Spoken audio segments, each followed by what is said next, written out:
Good morning, I'm Ferdi Salvador, and welcome to Industry Beacon, where we shine a light on the trailblazers, the disruptors, and the leaders shaping our future. And in each episode, we explore how they're staying ahead in their fields, one industry at a time. This morning, we take a look at the booming hospitality industry in the Philippines with a leading luxury hotel developer after the post-pandemic rebound. How are things shaping up for the sector? Are investors growing more and more bullish on the growth of the industry? Here with us today to discuss that and more is Jun Parreno, President and COO of Discovery World Corporation. Jun, thank you so much for being on the show this morning. We really appreciate it. I know you're a busy, busy person. Morning. Thank you also. I know you've been traversing the country every week, just going to the different projects of Discovery World. Yes. So before that, I want to establish who Jun Parreno is. How did you start in this industry?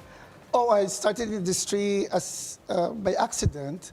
I actually finished economics in UP, and joining the industry was sort of an offshoot rebound for me when I came back from the States.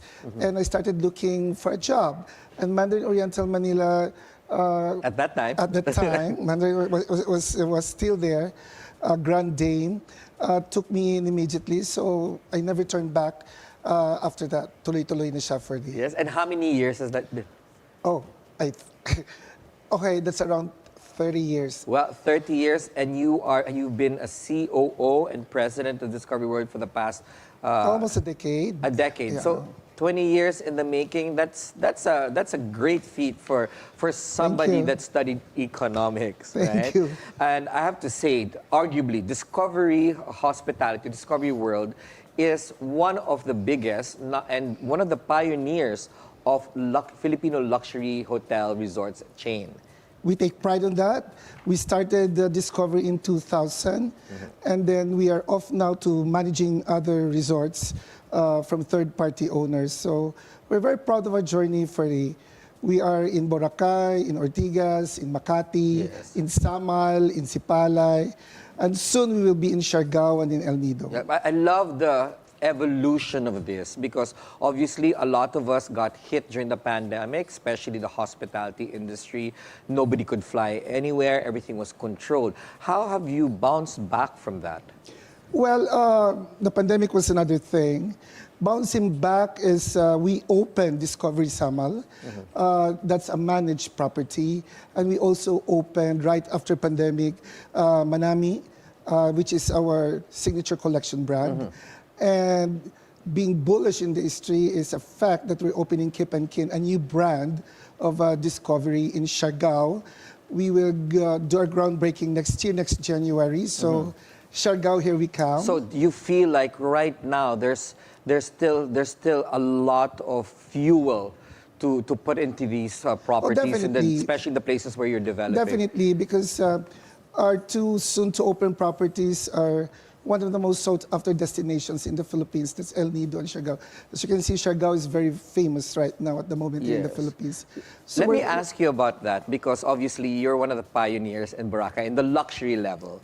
And I've been there with you since day one. You open it with us. With you, yeah. Yes. But at that time, of course, competition was just us. We were competing against each other. This is why the level of service is par none, became the benchmark in the country, or even in Southeast Asia. I mean, something to be proud of. And Filipino luxury hospitality at that. But now, there's a lot of different places coming into play. Boracay was there. Do you think that local or domestic travelers have shifted to different destinations in the Philippines? Is that why you're developing? Oh, yes, Ferdi. Actually, some destinations like Boracay are actually, shall we say, for lack of a better word, an established destination already. So we have a new market, the Gen Z people, the millennials, and they're looking for new experiences all the time. So for most of them, they've been to Boracay, they've been to Palawan. So they're into Bohol now, they're into Cebu. And for a lot of them, or almost all of them, are into new experiences. What about other destinations in the Philippines? Have you looked into, let's say, Bohol? Because Bohol is, top number, I think top 3 in the Philippines right now. We are a little bit late in Bohol, but we are interested. So we're looking for into some properties in Bohol. Hopefully, we'll get one in the near future. Okay, what are your considerations when you are opening A your property. brands? Yes. Well, actually, first of all, it's the attraction. Okay. It's the destination. It's always been the destination. The connectivity. You must have an airport. There must be an airport. The infrastructure it should be solid. You know, you want to bring Airbus 320, those big planes, not just the small planes. And then the amenities of the whole destination. There should be hospitals and other F&B outlets, malls, etc. So there are things that, these are the most important things that one considers in opening a resort or a hotel in a city. This sounds it sounds so, you know, the planning, although it sounds basic, it's actually sophisticated because I have to point out, when you opened Boracay Island, the airport wasn't that effective. Remember riding the small planes? Without a flight attendant? Without a flight attendant. We were the ones closing the door after. Exactly. And of course, medical facilities were, you know, not available as compared to now. But you took a chance on that. Would you still take a chance on, like, let's say, places like Siquijor or those, you know? What's good about the Philippines, Ferdi, is that each of these destinations has its own culture. Yes. So for the new market, this is what they're looking at. So when you build a resort or when you plan on building a resort or a hotel, you can always think of your market segmentation of what to offer. Yes. But for most of the younger generations, they're willing to take the risk. As long as they enjoy, as long as they immerse in the city or in the culture of the town or the destinations that where they are. Yes. So, what do you mentioned your current market segment. It's important because our market segment, we are already, we know where to go. We've got our comfort zones, right? It's not just a bed now, you know what I mean? A lot of people, you say, why are you staying in a luxury place? It's just a bed to sleep. But us, that's paramount, right? So they're looking for, what do you think they're looking for? More experiences? Is it the luxury amenity? What are you... Luxury amenity is one, especially for the brand of Discovery. Sustainability is really getting traction right now. So we practice a lot of sustainable, especially in Discovery Coron, and then in Discovery Boracay. Diversity and inclusivity. So all of these things are part of the package at the moment. Yeah, you pointed out Coron. I love that you pointed out Coron because that small island is actually a haven for a lot of wildlife in the Philippines. I mean, we can go to a lot of different islands. They're all beautiful. Not all equal, but all beautiful. But this one's particularly special because you take care of I don't know what it's called, a colony? A colony of bats. Yes. Bat foxes, if I have the right names. And then we have the bayawaks. Yes, yes. They're part of the Dimaquia Island attraction. But how did you think about that? Like, you know, that's wild. You know, pun intended. Was it an attraction? They were there all the time. So what we just do right now is to ensure their sustainable existence in the island. How do you? Well, we take care of the environment. We are mindful of the trees that the bats live with, and we are mindful of the lake that the bayawak uses in the island. So we tell our guests not to feed them, not to touch them, just let them be. And then we minimize noises, all of these things. And we're just glad that, especially the bats, because they can always migrate. We're just glad that they're still there and they love to stay in the Dimaquia Island. And you have resident turtles. We have resident turtles. We have a reef. It's a beautiful reef, actually. We have 3 to 4 resident turtles. And then the rest of the island is all, what you call this? Oh, the dugong pala. Oh, yeah, once in a while. Yes, the dugong pala, they show up once in a while. Yes. But the rest of the islands, beautiful tour of Coron. You don't have to go far when you stay in Discovery. But you're known for luxury. Are you thinking also of diversifying your portfolio into, the more affordable properties that backpackers can stay at, with the Gen Zs and the millennials that don't want to spend X amount for the rooms. The brand that we're opening in Siargao is actually a brand new brand. Ferdi, it's called Kip and Kin. This is a mid-scale brand for the millennials, for the Gen Z, for the younger generation. So the room rate, the size is a little bit different. The experience is also different. So this is more for our connection to the community, immersion to the destination, etc. I love that you're connecting the tourists to the Yes. community. Are you looking at more domestic market or an international The market? Philippines has always had a strong domestic market. The 100 million plus Filipinos, the rising middle class families have are the ones that actually sustaining the business. Our target for international tourism, which is around 7 million this year, hopefully we'll be able to meet the target.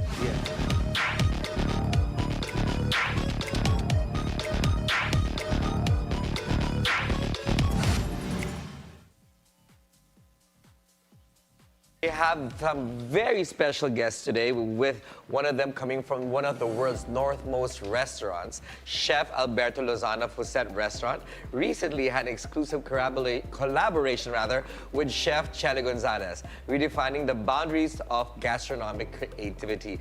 We are truly honored to have them with us today, Chef Alberto Lozano and Chef Chele Gonzalez. Hello. Buenos dias. Thank you so Buenos dias. much for being here today. And I know it's an exciting day for both of you because you have a major dinner tonight, which will be attended by Manila's most discerning gourmands, right? And even chefs in the industry. So tell me, how did this collaboration start? What was the idea? Well, we met this year actually in Madrid Fusion. We came, two chefs, a Spanish chef who lives abroad, and we all both do fine dining, innovation cuisine, and we were in Madrid Fusion telling about North Polo and about the tropics, So we are in the opposite, Yes, part. you are in the warmest place on earth and you are in the coldest place on earth. I mean, it's bound to be a success. Exactly. I think it's that far, that much, right? Yes. We are the opposite, but at the end it's the same philosophy. Two Spanish chefs just being somewhere else, trying to do our best. But it is the magic of food, no? And of course, when you've been to Asia before, Chef Alberto. In fact, no, it's my first time. And Chef, was it a temperature shock for you? It is, and it has been, and it's still going. Yeah, I mean, coming from the North Pole, where there's more polar bears where you live than humans. Yes. We don't have polar bears here. No, it is. We are right now today. It's exactly 50 degrees difference. So, Oh my goodness. And of course, it's like being in an oven, I'm sure, for you. But tell me, what surprises do you have in your collaborations? I wanna hear about everything. Your ingredients, the plating, and all of these good stuff. I think it's going to be very special because what we try to highlight is these two different parts of the world. Yes. The food, the ingredients, the flavors, and the approach of cuisine. From very Nordic, where it's a lot of preservation. Also in the Philippines is some fermentation as well. But, to meet and match, two different, completely opposite cuisines, is going to happen only one night. Yes, absolutely. I've dined in your restaurant numerous times, and I would say you're the king of fermentation, right? You ferment everything. And as you said, over at Chef Alberto's restaurant, you preserve a lot of things because that's the way life is there. You dry them, you salt them to make sure that the food is edible, right? Exactly. How did you both hit these two schools of thought or science behind making sure food is preserved properly? I think we have also we are it's very far, and that is clear. But I think we have a perfect symbiosis in terms of how we think about things. I think we share the same philosophy about showing the country that we live on, and that makes the work way easier, you know. Yes. Preservation is something global. Every country has been preserving. So I think we match very well just because of this reason. Any challenges on ingredients that you experienced? I think we have to trust to each other, meaning he's here. So yesterday we were doing the final creativity, put everything together for tonight. And then there were things like, for example, I have an idea, you know, let's have, you know, maybe a truffle butter and say, but we don't do that in the restaurant. We always use, you know, whatever is available. Local ingredients is our main, you know, philosophy, both of us. You're a champion for local produce, and I'm very proud to say that, you know, I taste it in every single bite. Thank you, Ferdi. So we decided to don't put, you know, truffle because it didn't have sense in what we had to do for tonight. Yes. And then, you know, we said, maybe you choose this fish. We call our supplier, who is a sustainable fish supplier. And then we work with something that is going to be, you know, I think it's about sharing. You know, okay, this is what we have in the Philippines, and this is the way it can be done. Also in a different way because it's going to be cooked, you know, in his own style as well. Yes. Do you have plans of going to the North Pole to do a collaboration with Chef Alberto? Definitely, yes. I want to fly there, okay? Just to see this. I think that also like Chef Chele, of course, is a good friend, and he treats me like a brother. Yes. But I also feel that he got a lot of Filipino soul, like he's the best host that you can have, you know. Yes. So yeah, I'm looking forward to pay him back. Or punish him back. There's a big difference. I don't think so. I think it has been a wonderful time here in Philippines. Yes, you know, I'm really excited that you both are here because, you know, as I said, I've known Chef Chele for quite some time, and, you know, his energy really comes through the food. I mean, he cooks and then right after he DJs. So, you know, you can feel the passion. In your restaurant, Chef Alberto, what do you do after cooking? Do you also DJ? Well, I am a little bit hyperactive, as Chele is. I think it's a chef profile, I believe. But me, I just go snowmobiling. This is what I do. Every time, if I can, before work and after work, I go snowmobiling on a glaciers. Oh my gosh. Okay, let's not talk about your restaurant. Your restaurant is, I would say, one of the most isolated restaurants in the world. And it's literally in the North Pole. And there's only 2,500 people in your town, right? What made you decide to move there and create, you know, or continue the prestige of this restaurant? Yeah, I mean, I think it was a combination of everything. My life as a chef has been belonging to several countries. And part of my life has been in France, in the Alps, which a place that I stayed for 10 years. Yes. So, of course, I get into winter sports combined with the kitchen, and then I received this offer, which is a very ambitious Michelin project. Well, I love extreme sports. I like to cook. I like to be the best wherever I go, or at least to try, which is fun enough. So the offer was clear for me that it's going to be positive. I mean, us here, we have, you know, we deal with typhoons and earthquakes. You deal with polar bears on a daily basis. I mean, yeah, actually, you know, it's fun fact is that you need to go armed. You need to have a rifle when you leave town. Yes. This is by law. So that defines the risk that you're taking when you are doing snowmobiling, for instance. yes, and you told me, you know, when we were chatting before, you know, going on air, you're open 12 months a year. Yeah, indeed. And of course, winter time over there, there's no daylight. Exact. Fun fact. Well, fun fact for me, no, because I love it. For some people, it's so scary. But we are so up north, so there is 3 months of the year that is just nighttime, 24 hours 7. And then we had this summer of 3 months that is also 24 hours 7 daylight. How do you manage that? Of course, you know, your ingredients, I'm sure there's an effect on supplies and all that good stuff that makes the restaurant, you know, move and live. how do you overcome challenges in terms of ingredients? Yeah, but that is also, for me, super, it's amazing, no? Like, it is very extreme. Everything happened in a extreme way. So our summer comes so fast and it goes so, it's so short and it goes so fast. But in this time, we have our own hunters and fishermen that does the work for us. And then we just get all the proteins for the whole year in these 3 months. And then October, November, we go through the processing of the meat. And then on this summer also, we collect certain herbs and mushroom that grows in the North Pole. So once again, we preserve a lot, and then we have enough food for the whole winter. How would you describe your cuisine at Huset? I think it's a walk around my life. I've been in several countries. Where I belong is Castilla-La Mancha. It's from my area from Spain. So I guess Spain, France, and now Scandinavia is providing me my cooking style.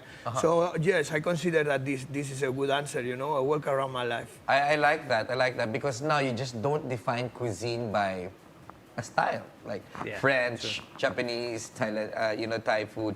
I like this that you are both putting your food passion on the plate rather than just being conformed, right? But what's your most exotic ingredients there? Well, I cook seal. I guess that for some people this is they can be very controversial. But it has been for millennia the protein of the Arctic.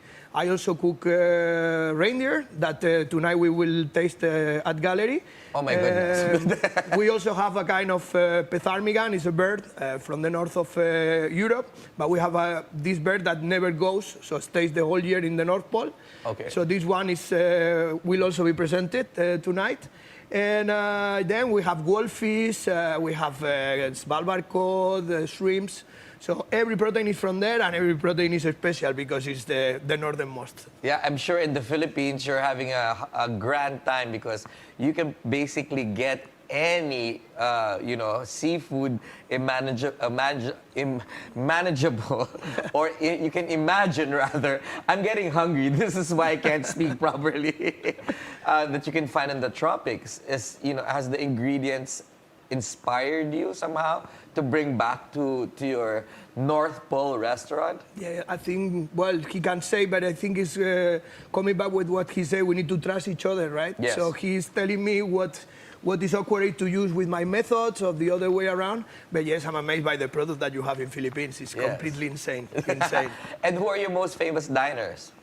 Say what again? Who are your most famous diners or guests?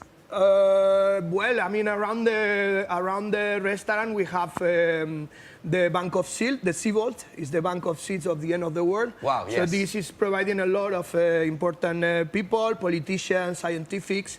And then, of course, we also have, which is, it's always around, like we have a lot of movies and TV documentals. So, well, yes, we have Tom Cruise in the restaurant, or certain actors that when they go to Svalbard to work, but they pass through the restaurant and enjoy our little menu. Yeah, but you are a celebrity in your own right, and so is Chef Chele, quite famous. Chef Alberto, what's your biggest mistake? My biggest mistake? Mamma mia. You really catch me here. Yes, that's the point.